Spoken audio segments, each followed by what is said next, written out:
High in the mountains, hidden among towering pine forests and shrouded by drifting mist, stood a lonely wooden cottage overlooking the vast waters of Blackwater Lake.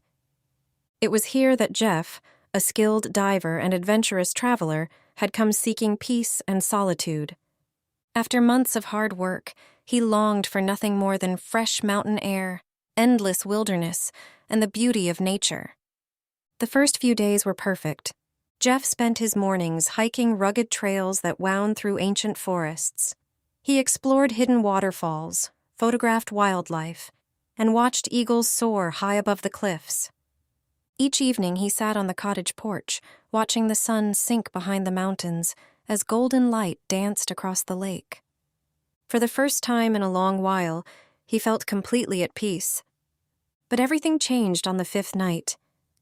At exactly 1 o'clock in the morning, Jeff suddenly awoke. At first he thought he was dreaming. Then he heard it again. The sound of a woman crying. Soft, heartbroken, filled with unbearable sorrow.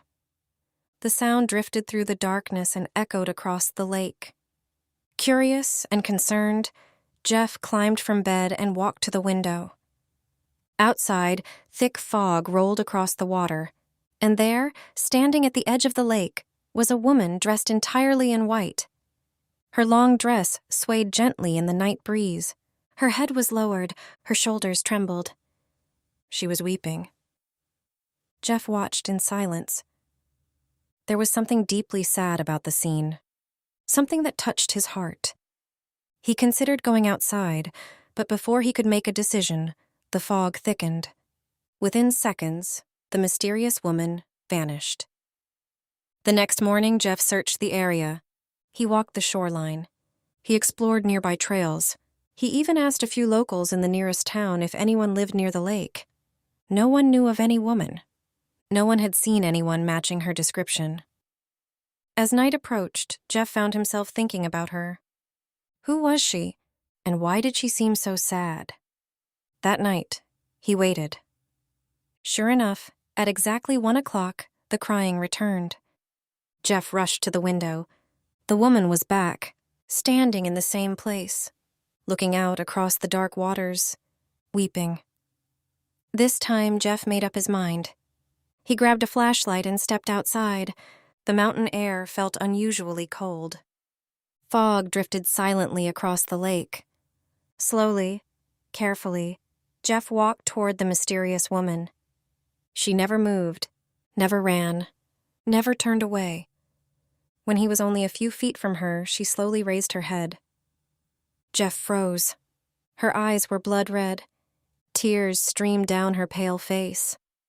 Despite the terrifying sight, she was breathtakingly beautiful.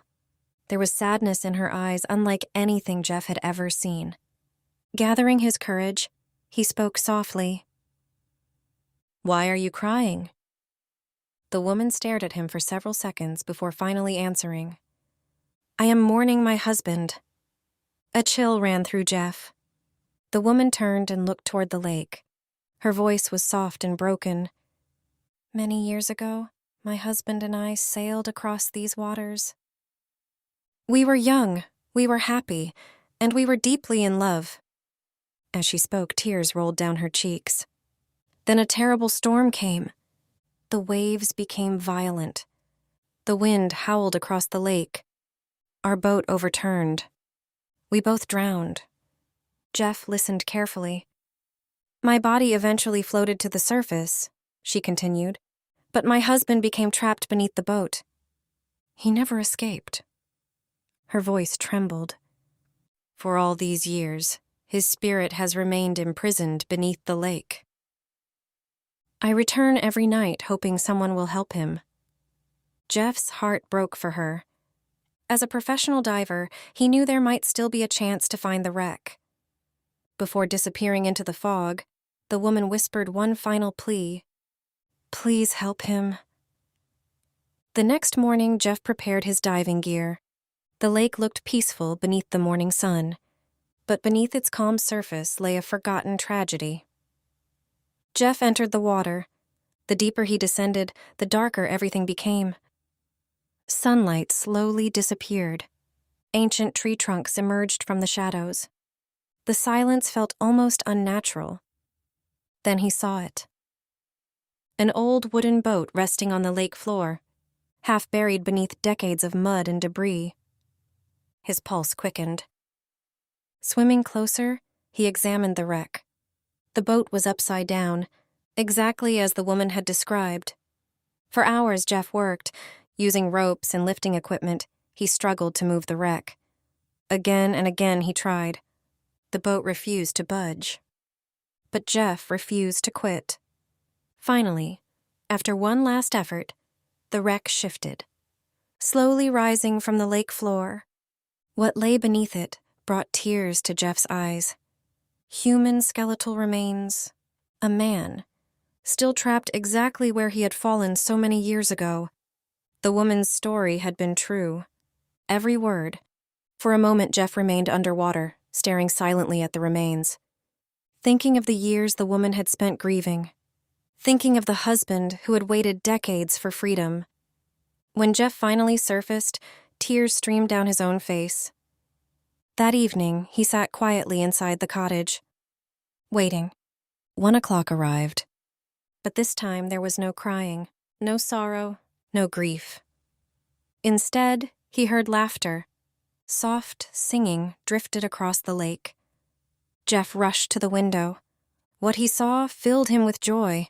A man and woman were gliding gracefully across the surface of the lake, hand in hand, laughing, smiling, free at last.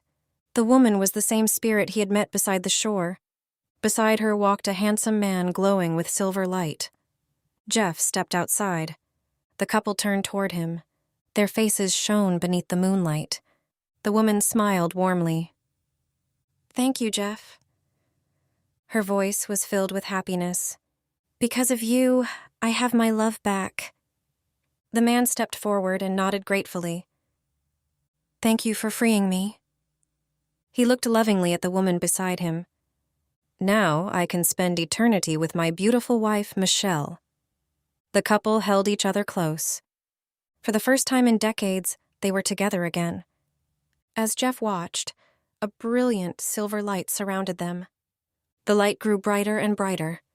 The spirits slowly rose above the lake, above the mountains, above the clouds, together, never to be separated again. And as they disappeared into the star-filled sky, Jeff could have sworn he heard their laughter one final time. The lake became silent, peaceful. The fog slowly drifted away. And from that night forward, no one ever heard weeping at Blackwater Lake again. But some say that on clear moonlit nights, two figures can still be seen gliding hand in hand across the water, forever together, forever in love.